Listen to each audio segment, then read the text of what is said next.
এটা পাইন গাছ, এটাকে আমি একটা হার্ড পোনিং করবো এখন।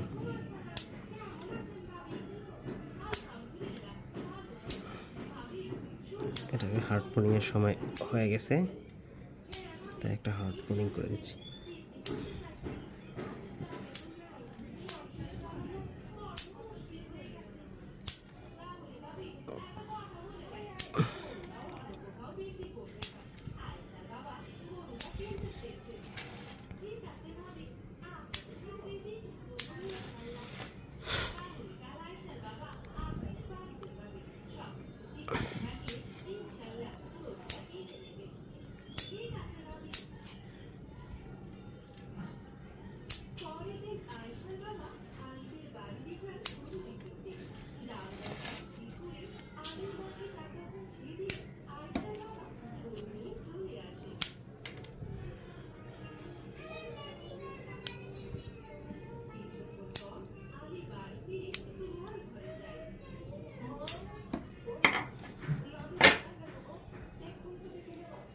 এই ব্রাঞ্চগুলো আমি ওয়ারিং করে রাখছিলাম,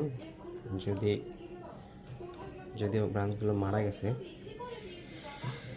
ব্রাঞ্চগুলোকে আমি এখন কেটে দিয়ে এটাকে সেপারেট করে দিব। ব্রাঞ্চগুলোকে কেটে দিয়ে আমি এটাকে সেপারেট করে দিব।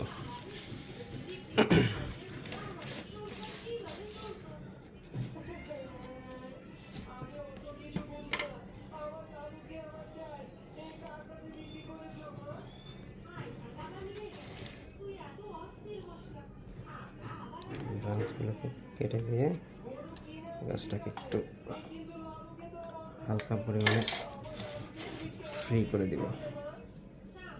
ব্রাঞ্চগুলো ডেড হয়ে গেছে। গাছটাকে রিপোর্ট করি নাই, এটাকে এভাবেই খাবার দিয়ে রাখছিলাম। তো এখন রিপোর্টের সময় হয়ে গেছে অলরেডি। তারপর আমি আরও 6টা মাস রাখবো এটার ভিতরে।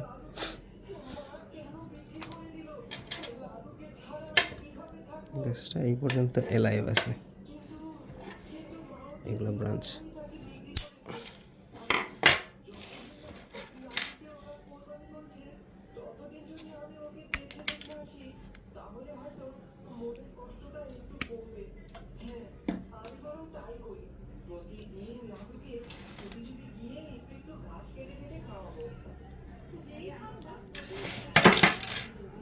সবগুলো পাতায় ছেড়ে দিছি।